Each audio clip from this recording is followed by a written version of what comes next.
Tanguay électronique, en première ligne.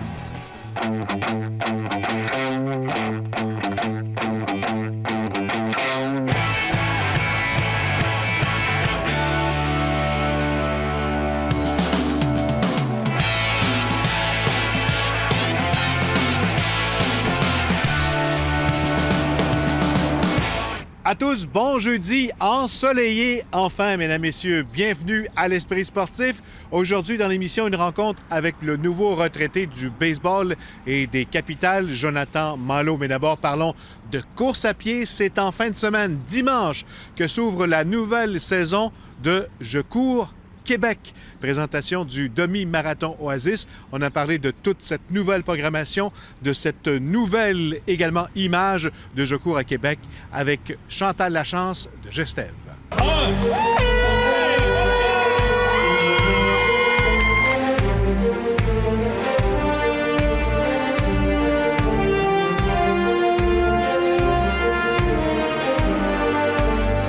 Chantal Lachance, bienvenue à l'Esprit sportif. Merci. Chantal, cette année, c'est officiel, courir à Québec devient Je cours Québec. Pourquoi? Exactement. Pourquoi? Parce qu'on a le goût de faire une marque avec ce sport. On a le goût de créer une atmosphère, créer une ambiance, créer une signature pour ces événements-là. Alors, on s'est dit que la signature événementielle allait commencer par un nouveau visage.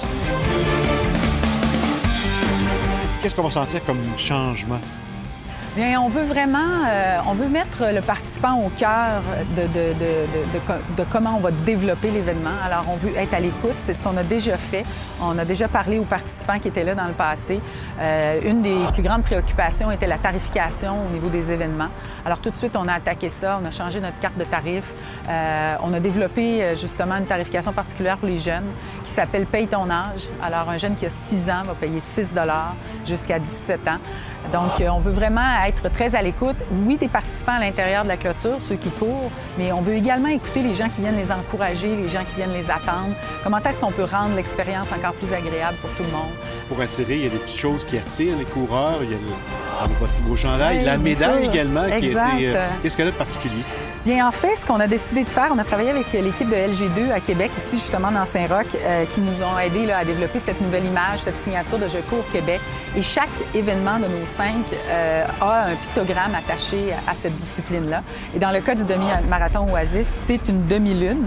Alors, on la voit sur mon T-shirt ici, la demi-lune, et elle est reproduite sur la médaille, elle est reproduite sur le ruban.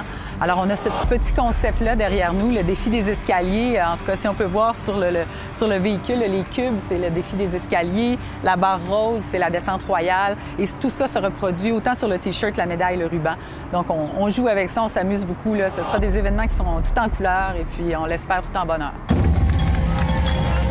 On va en faire un événement festif? Oui, on va en faire un événement festif, un événement d'ambiance. Là, on parle de 5 événements de course à pied, différents un de l'autre. On parle des escaliers, on parle de la descente royale, on parle de courir dans la forêt avec la trail du coureur des bois, les demi-marathons, le marathon. Donc, chacun d'entre eux, on veut vraiment leur donner une personnalité. Mais c'est certain que cette année, c'est le 20e anniversaire du marathon de Québec. Et puis, on veut mettre quand même pas mal d'efforts sur cet événement-là au niveau de l'élever différemment, au niveau de son expérience. Et puis, on travaille là-dessus très, très fort. Il nous reste encore quelques mois, mais on réserve de belles surprises, je pense, pour cet événement-là. Ça part cette fin de semaine. Premier événement, c'est le demi-marathon Oasis du côté de Lévis. Déjà, la réponse a été au-delà de vos espérances, peut-être? Bien, vraiment au-delà de nos espérances. Je répète souvent, la course à pied est en pleine effervescence. On le voit, même l'industrie, les vêtements, tout ça, tout est de plus en plus coloré. Mais il y a aussi de plus en plus d'événements. Ça fait donc que, malgré le fait qu'il y a plus de coureurs, c'est dilué un peu sur l'ensemble des événements. Et on constatait depuis 3 ans environ une diminution de participation, entre autres au demi-marathon Oasis. Mais à notre grande surprise, justement, un beau matin, notre responsable des inscriptions, Catherine, nous dit « Écoutez, les dossards s'envolent, il ne reste que 50 places. » On a informé les gens, c'est parti en moins de 8 heures. On s'est réassis tout le monde. On a dit, OK, côté organisationnel, combien est-ce qu'on peut rajouter de dossards? Parce que quand on rajoute des dossards, c'est de la sécurité, c'est des bénévoles, c'est des médailles, des T-shirts, c'est beaucoup, beaucoup d'infrastructures additionnelles. Donc, on a décidé de rajouter 250 dossards qui se sont envolés en moins de 26 heures, je crois. Et puis, là, bien, on affiche complet, mais complet, puis un record pour cet événement-là, 3500 participants. Donc, on espère là, que dans quelques années, J'aime dire là, que la Ville de Québec va sentir le chouclac pendant 3 jours. Il va y avoir du lycra partout. Ça va transpirer la santé. On veut être des promoteurs et on veut que la Ville et la région soient un promoteur de santé et de saines habitudes de vie. Après la pause, Jonathan Malo.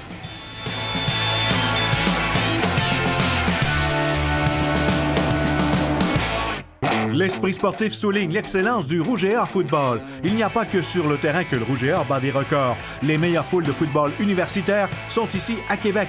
Depuis la création du programme en 1995, ce sont plus de 1,6 million de spectateurs qui ont franchi les tourniquets du stade. Un 13e joueur important pour le Rouge et Or. Saison après saison, la meilleure ambiance au pays, c'est au match du Rouge et Or. Les réputés très courus tailgate et la présence du Booster Club font l'envie de toutes les équipes universitaires au Canada.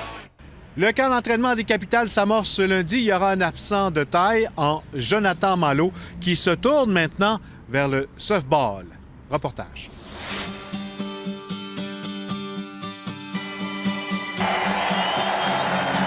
Jonathan Malo, on te souhaite la bienvenue à l'Esprit sportif. Merci. Pour un jeune retraité, comment ça se passe dans ton esprit? Pour l'instant, j'y pense pas trop. C'est certain que quand la saison va commencer, ça risque de me chicoter un petit peu plus. Pour l'instant, là, je me concentre, là, c'est ça, sur mon nouveau travail. C'est certain que j'essaie de profiter un petit peu de temps dans la cage des frappeurs quand même. Là, même si je joue plus, je vais jouer un petit peu à la balle molle cet été. Je vais rester en shape côté baseball quand même. Depuis ta retraite, c'est ça, tu as fait un peu le transfert là, vers le softball? Oui, la balle donnée, en fait, avec l'équipe de Montréal, équipe Recrue Farm, qui fait des tournois un petit peu partout au Canada et même aux États-Unis. J'ai déjà fait un tournoi avec eux autres là, à Orlando, c'est le championnat du monde là, de balle donnée. C'est très surprenant comme calibre, là, ça va vite, les balles sont frappées avec beaucoup de vitesse, les buts sont plus rapprochés. C'est très, très le fun comme calibre, comme style de jeu. Au départ, là, je ne veux pas, depuis 13 ans que je joue pro. Ça n'existe pas une fin de semaine entre amis, ça n'existe pas, surtout l'été au Québec. Ça n'existe pas d'aller au mariage de mon cousin ou quoi que ce soit. C'est vraiment baseball sans arrêt. Cet été, je vais essayer d'en profiter au maximum là, justement avec ma famille, mes parents et amis. Est-ce que tu as encore des implications avec les Capitales de Québec en ce moment? Pas officiel, mais c'est certain que je vais être dans l'entourage. Je vais aller voir les gars si je peux aider d'une façon ou d'une autre.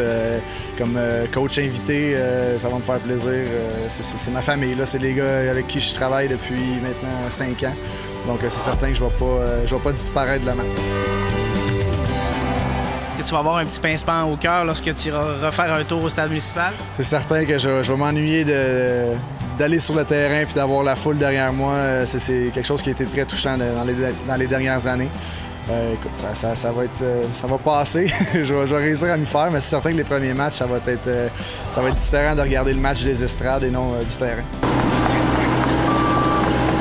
Je ne sais pas si tu as eu l'occasion de voir les travaux qui ont lieu en ce moment au stade municipal pour le transfert vers le stade Canac, stade couvert, tout ça. Qu'est-ce qu'un joueur professionnel en pense de tout ça? Je suis passé justement hier. C'est certain qu'il n'y a pas de gazon synthétique encore ou rien.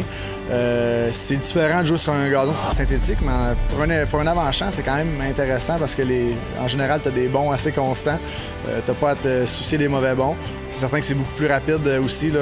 Les frappeurs vont être contents parce qu'il y a plus de balles qui vont passer l'avant-champ sur des roulants qui, des fois, sont peut-être un petit peu plus ralentis par le gazon. Donc, mais j'ai hâte de le tester justement. J'ai hâte de voir qu'est-ce que ça va avoir. On vient frapper quelques balles ici à Baseball 360 une fois de temps en temps? Pas le choix. Il faut se garder en forme. Il faut garder l'élan quand même. Merci beaucoup. Merci.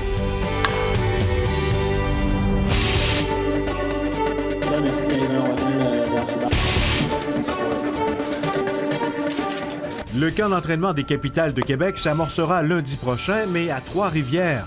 L'équipe du gérant Patrick Scalabrini sera forcée de se déplacer en province pour la préparation en vue de la 19e saison de l'équipe, et ça en raison des travaux en cours sur le terrain du stade municipal.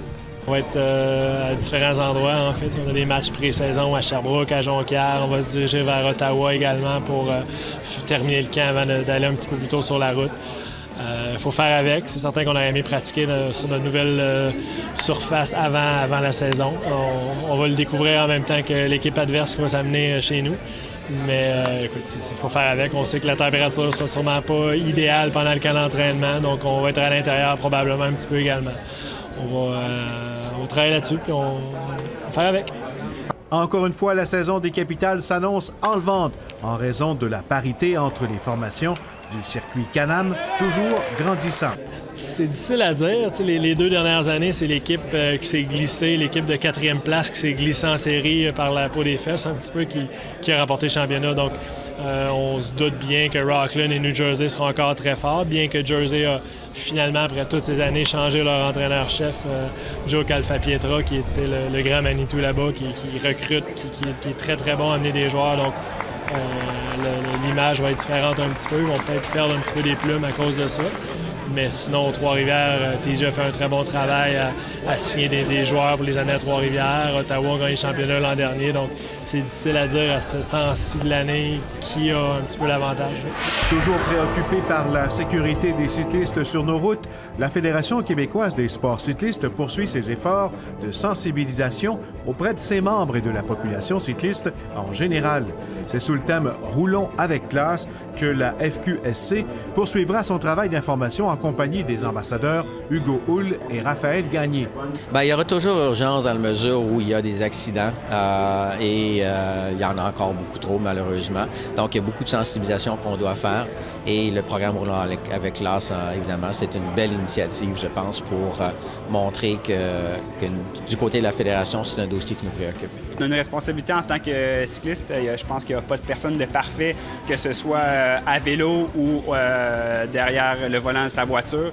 Mais je pense que tout le monde peut faire son bout de chemin pour que ce soit plus sécuritaire. Là. Donc, de rouler sécuritairement en tant que cycliste, d'annoncer ses intentions, mais lorsqu'on est derrière le volant, de donner de l'espace à un cycliste, d'être plus patient. Je pense que tout le monde peut se reconnaître là-dedans. Voilà, en terminant, je vous rappelle le premier événement de la saison pour Je cours Québec, c'est le demi-marathon Oasis à Lévis dimanche. C'était l'Esprit sportif. Bye-bye. À demain.